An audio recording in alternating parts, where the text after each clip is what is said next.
Hello everybody, welcome back to the channel. Yes, so we're on the boat today and you'll hear a lot of noise. A lot of people up this weekend. In early April, the marina here shuts and winterizes the water. And so the water's back on now, and so everybody's out cleaning boats. You hear the guy next to us. He's pressure washing. We got our own projects to do. Becky, she's been out washing the exterior of the boat, and I'm working on a bilge pump that's in the lower area below the head or the restrooms. The shower and the sink water from those areas go down into a reservoir, a retaining reservoir, and that bilge sits in it and it pumps it overboard because that's below the water line. And we had an issue where that bilge pump has gone bad, and so 40-year-old trawler, we're going to be working on that bilge pump. And what you'll see in the video is we got a wiring mess, so I'll show you some of that. Becky will probably be showing you around some of the stuff she's been doing. Possibly.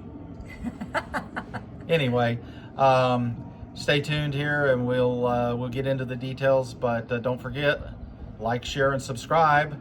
We're trying to grow the channel, so we appreciate your support. And for our subscribers, thank you for continuing to support us. And for anybody new watching, it's free, so it doesn't cost anything to subscribe. So please do so. It helps us out a lot. It helps us grow the channel.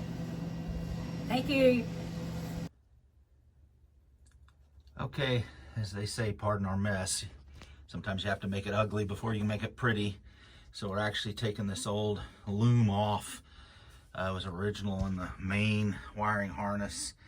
It'll be kind of hard to see, but I'm just gently cutting it and pulling it out of the way because the bilge for the head and the bathroom sinks, etc., are in this wire bundle somewhere. And so again, we have a condition where we can turn off all the batteries, all the power, or not all the batteries, but all the breakers and everything, and we still have power to this one bilge, not through any kind of switch or fuse that I can find. So we're having to isolate it. So I've got to find the wire in the bundle and then, correct that. And so we'll come back in with tie wraps and keep this, wrapped and, pretty, but the original shipyard factory loom has to go in order for us to trace wires. So I found somewhere on here with some Taiwanese writing because it was built in the Taiwanese boatyard along with, I think, the Grand Banks and the DeFevers and some of those. That's why the styles are very similar. Well, we have a visitor. Came up out of the engine room. He's standing here fishing.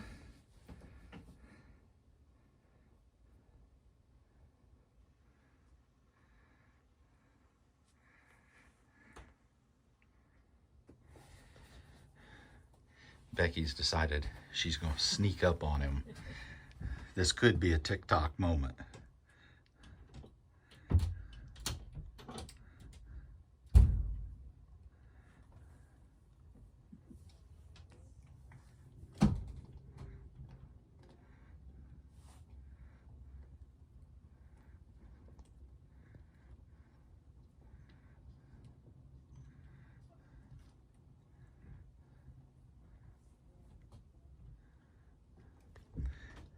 He said, I'm having none of that.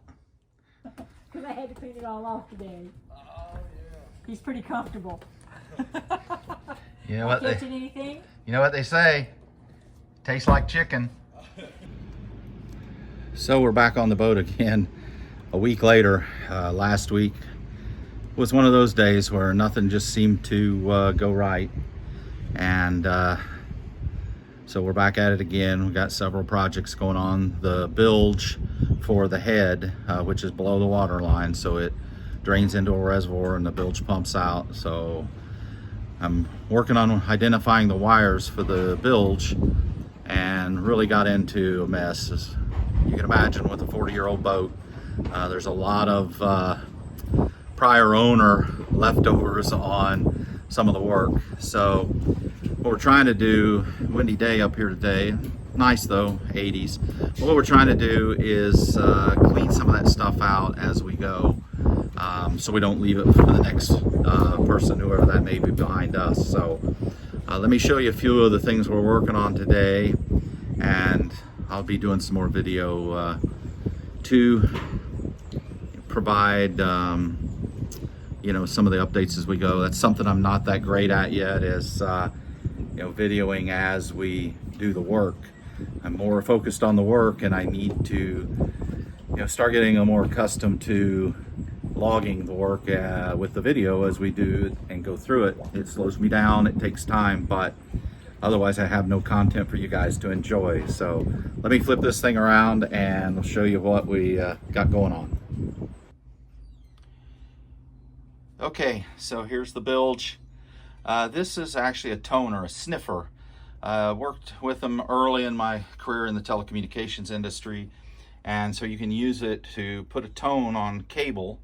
And then this is sniffer, almost a little bit like a metal detector, but it listens for this tone that you put into the wire. Now, you do have to be careful with energized wiring systems, so you need to disconnect, especially 110 volts or larger. DC voltage, especially 12 volts, probably not that big a deal, but better safe than sorry. We've actually got, we think, a bilge wire that's hot all the time, so we need to figure out where that goes. And I don't want to unbundle the entire wiring harness to find it. And so we're going to try, and especially because it runs through some really tight and really hard to access places. So we're going to use this to see if we can help at least identify where the cable goes. The cable's good, so I'd like to reuse the cable and not pull it out. The bilge in the engine room, down where Becky's painting, well, she's on that area now, but the engine room bilge that was there, the wire was bad, so I had to actually pull in a new wire for that. A lot of mess down there. Don't pay much attention to that, but anyway, we're going to get started with this and see if we can find where this wire goes. So real quick, if you've never seen or used one of these toners, it has this cable which you can actually put it in your computer network. I'll turn this on first, and that will test your RJ45 8 conductor internet connection, like in your home internet, your hardwire internet. And literally, you put it in here and you go over to test, and you can see it's giving you a green light. And so it would tell you if all your wires are with the correct polarity or not. And then it also has a test for continuity. Now that's not going to be this. That's going to be, let's say you're got some wire end to end, so you could connect the wires at the far end, and this would just simulate that. And when you do that, see, it says continuity.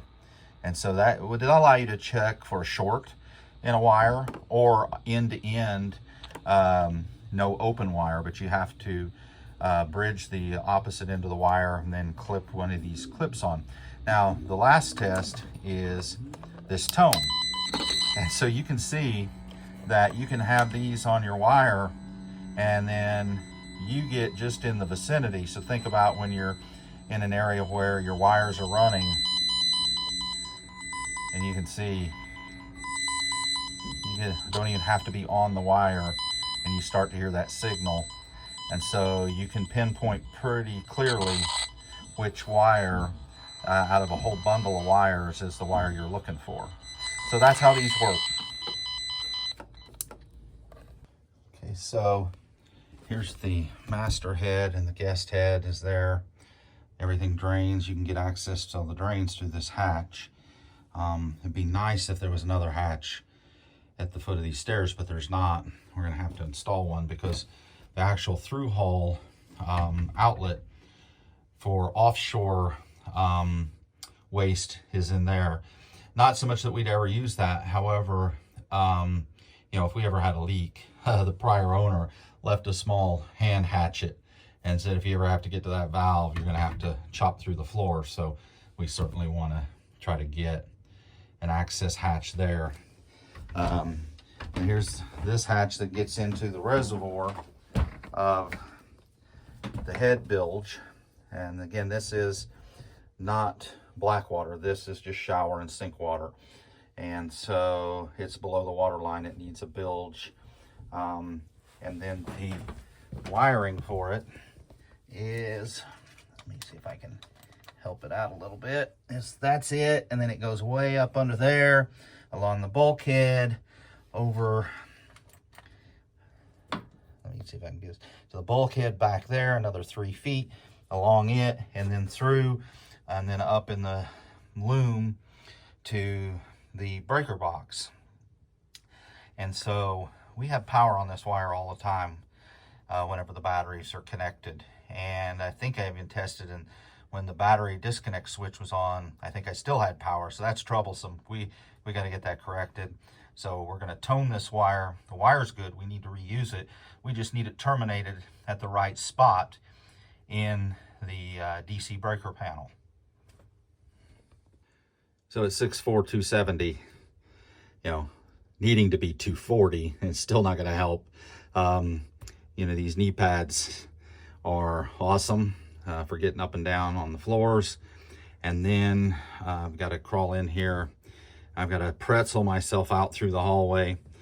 Becky's not here, so luckily for me, you won't get a video of me trying to do contortionism, but let me see if I can get in here and at least get one of these wires stripped so that I can put the tone generator on it and then go start sniffing that at the terminating end of the wire.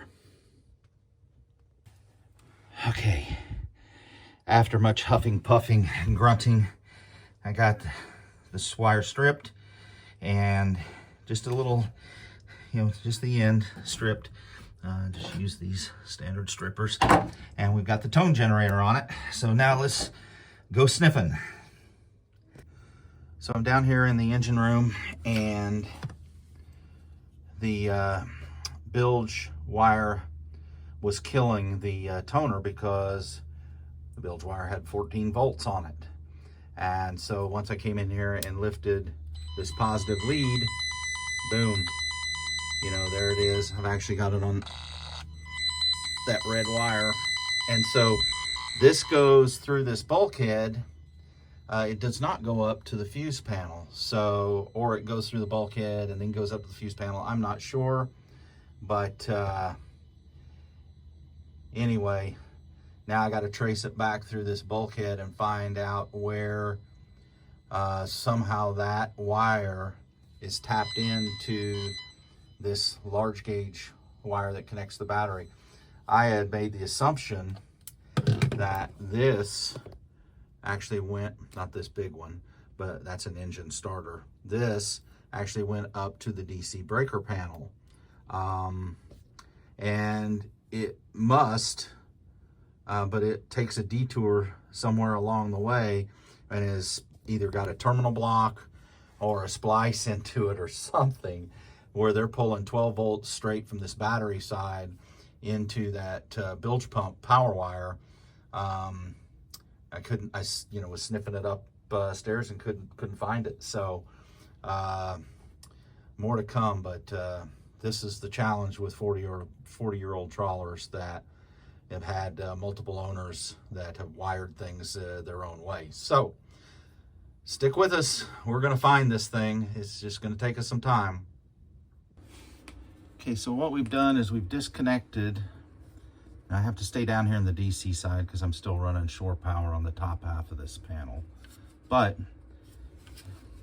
here's my battery switch. It's going to be hard to see. It's not going to want to focus very well. So there's battery 1, battery 2, and common. And then there's a wire here. It's actually 2 that goes into that lug under the battery 2 terminal.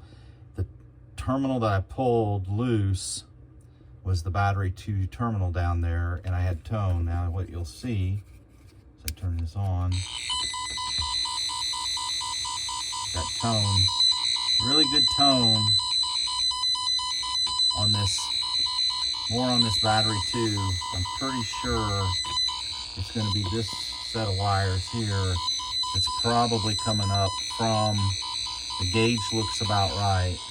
That's coming up from that bilge wire. I'm pretty sure the only way I'm going to know is I'm going to have to disconnect this wire right here. I have to disconnect that and see if my tone stays on this or if it follows this. Again, all the that battery's disconnected, and we're gonna pull that off and see what happens. Okay, so we pulled that set of wires off of this battery 2 terminal. We've tightened that back down. Okay, then we've isolated this. Bear with me. So here is those 2 wires.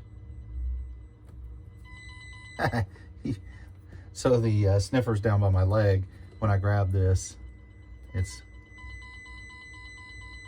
inducting through my body. So these work through induction. So I was picking up, these were kind of together, and I was picking up that tone in this wire, strong, semi-strong, seemingly stronger in this wire. But now watch, now that I've separated them physically, right, boom, I mean, really strong here, and it was about that strong, or I mean, you can hear it, it's just strong.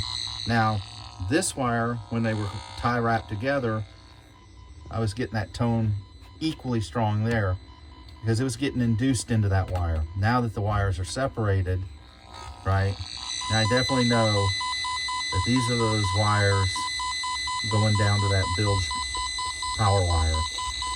And there's obviously 2 things that were tied in there. So I've lost power to something else. I don't know what that is yet. But when I fire my power back up, I'll be able to verify that, 1, I've lost the 14 volts at the head bilge, and I'll have lost something else. Don't know what that is yet. You know, you definitely do not want to run these wires straight off your battery. You know, when that bilge gets defective, that's why possibly the batteries were getting drained, and I couldn't figure out why. They need to go through a breaker or some sort of protection device so that if that thing ever shorts, you've either got a fuse or a breaker or something in there. Sorry. You got a fuse or a breaker or something in there, you know, to protect that circuit if it gets overloaded. So we will continue to figure this out. But again, don't do this if you don't have any fundamentals in electronics and electrical work. I've been fortunate that I've had some of that education, training, certification. It's not for everybody, but you can do this yourself. You know, it's not hard, but you really got to make sure you're careful, know what you're doing. Always, you know, watch where you're putting your hands, watch where you're putting your tools. I've seen guys arc